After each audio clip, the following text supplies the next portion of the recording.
Floyd Patterson, it was a light. That Floyd Patterson must have been 100 and some pounds, 190 something. Joe Louis wasn't but 198 pounds, something like that. Muhammad Ali in his first fights was 205, and he was big at 215. And now these champions is like, you know.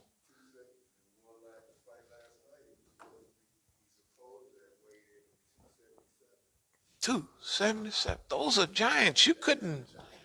Those are like, that's like a lot of weight, man. The human being is different size now, that's what I'm trying to say. They're not only taller, but they're like all of that food that we have, we're actually eating it. We're actually eating it. I don't know, obesity, what's the population of 33% of the people? Something like that is obese. Huh? That's right, the military, they can't get people, they got to send you to a training session to get you ready to say, I'll step across the line, right? I'm telling you, things have changed, okay? That's why, historically, that's why I not make fun of the people, but historically, when people are stepping into, that's the thing I thank Allah for. When I would be doing stuff and I say, that don't. Well, if I had to hear something 3 times, I thought I was slow. I thought that what I was doing, that I was slow, because I would see it once, I know what that is, but I wouldn't do nothing about it. And by the 3rd time, 3rd or 4th time, I'd do something about it. Then I looked at everybody else and I said, they don't never get it. So I must be quick. In other words, you look at something very seldom the first time, you go say, I'm going to fix that, I'm going to change it. No, it goes over and over again. Some people, it goes like that forever. They never fix it. Okay, I was thinking till I measured myself with other people, I said, man, boy, you slow. Because you knew that long time ago. Or 3 stages back. Now, on America, they're going to use old time strategies for a modern time. So they leave Taliban behind, and they figure they run off like it's an accident. We don't know what we're doing. We're stupid, which they are, but they're doing it for a reason. Okay? But now, here's the thing about World War III. World War III is for this whole show. So, if you take Iran, Iraq, Syria, Lebanon, and then you take Yemen over there, Iran is making the right moves for what they're doing. But there's nobody sitting back pointing out the whole show about everybody's part in. Do you remember when we had a program and we talked about China and Japan? Now, what's Negroes doing talking about China and Japan? Think about it. But it's correct. It's really correct now. Why? Because the U.S. then conned Japan back on their side. But the Chinese, and I've talked to, I figured the guy I was getting the movies from, I figured he was a Chinese agent, because the stuff we was talking about was too deep. I mean, we would talk about this type of stuff, about China and Japan, and he was I said, you're not no movie seller sitting in this wash house. You're a Chinese agent. At best, you're a double agent, playing both sides, right? Because we talking about the stuff nobody else talk about. Example, I said, yeah. I said, since you're out front, you guys, talking about China, should go on and, just do this, do that. He said, yeah, but they won't apologize. Talking about Japan won't apologize for Nanking in 1937. The Japanese were brutal. Good God Almighty! The World War II was pretty. You mix the Germans and the Japanese, they were actually mean. As mean as white folks here with me and you. They were good God Almighty. I mean, in fact, they were a little meaner because very seldom would the U.S. go down the line, bam, bam, bam, just shooting people. I mean, they get there, but it wouldn't be that fast. They're gonna get you. Don't worry. So we was talking about those things in detail. They won't apologize. Why don't you give them a pass? They do Bushido. It's hard for nips it's hard for them people to say, I'm sorry. They won't even say they're sorry to themselves. They kill themselves before I said, they'll cut their guts out. And y'all ain't far away. Y'all do stuff too. Y'all, I don't know what's going on over here, but y'all gotta straighten up, man. We gotta get some forgiveness. Y'all don't do that. Anyway, in Confucianism and all that, there's nothing like forgiveness.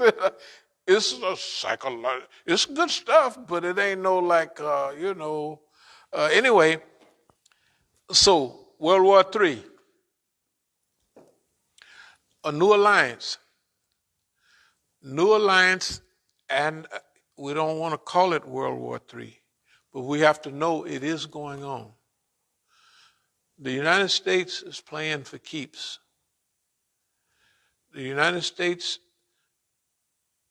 and their allies, the United States, the Europeans, and all of them, they look at the world like this: hey, we're losing out.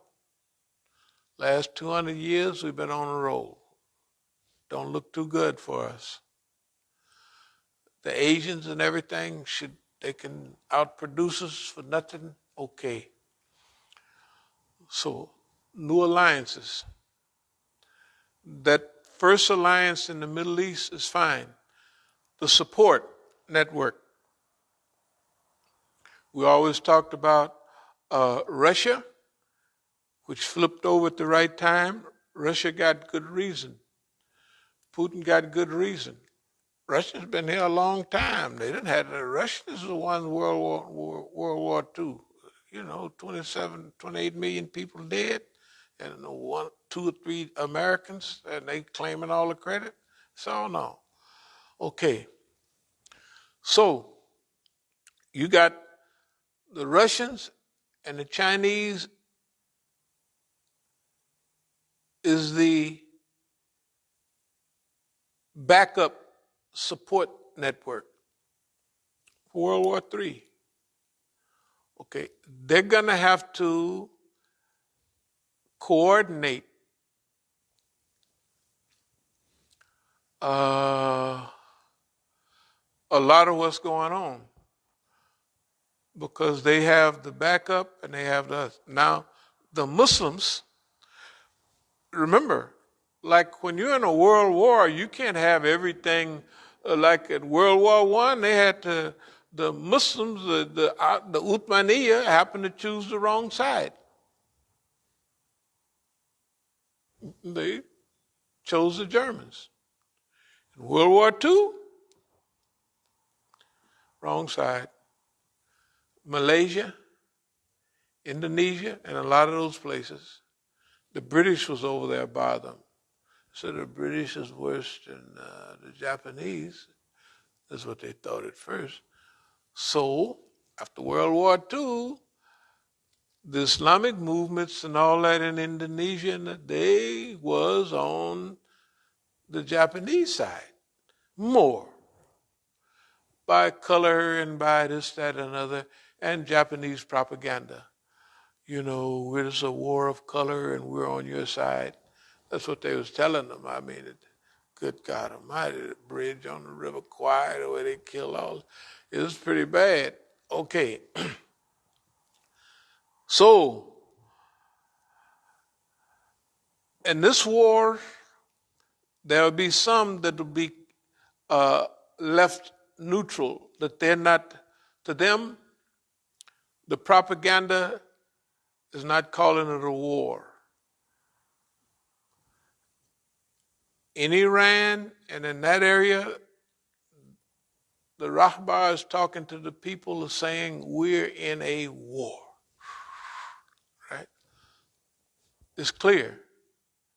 And we need your long-range support to the people. We need you to stick with us. There's a few things that we're doing. You can't talk about in an election, well, this wasn't a free and fair election. It was selected. Well, in this war, we can't, you know, we can't afford to have you running around, you know, susceptible to Western propaganda and all that. We have to choose and set this thing up the way we know it'll work. You can hit to them and tell them that's what we did. They already know it. Everybody know it. But tell them why. If you tell the Iranian people why you did stuff, they'll stick with you. They always have. You know, they always have. They'll stick with you. You just got to let them know, hey, this is kind of how we, you know. And incorporate people.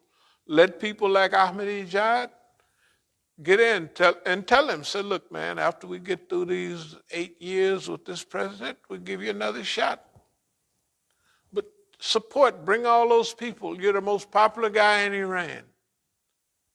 He go to a town and 50,000 people just show up just because they heard on the radio Ahmadinejad happened to go be in town. And the town, everybody's out for him. We can't have that on the other side. We need that to bring those people in here. This is for Iran. You know, he has to grow to be able to say, yeah, right?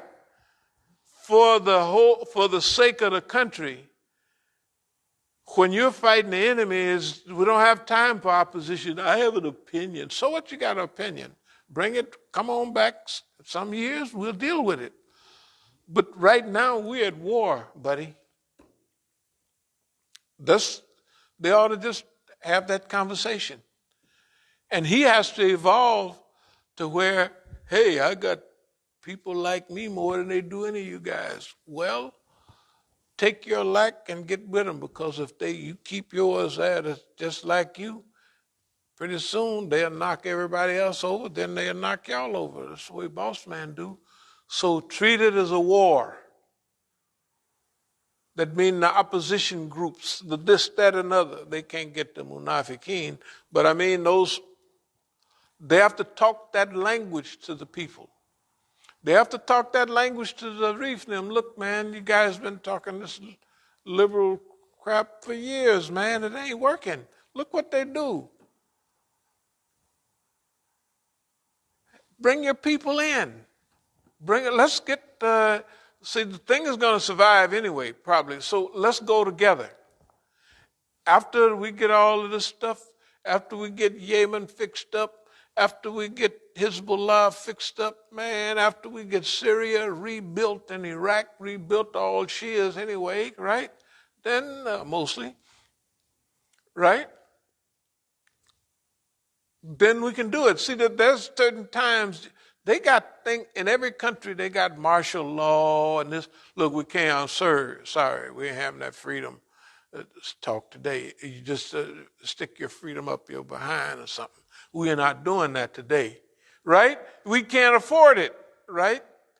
You grown, you know that this is what's, hey man, let's get on board. This is what I would suggest to Iran right now. If I had friends, like if they said Ahmadinejad, all those people, I would say the same thing to Zarif now, man. Get out of that, whatever it is y'all in, it ain't working.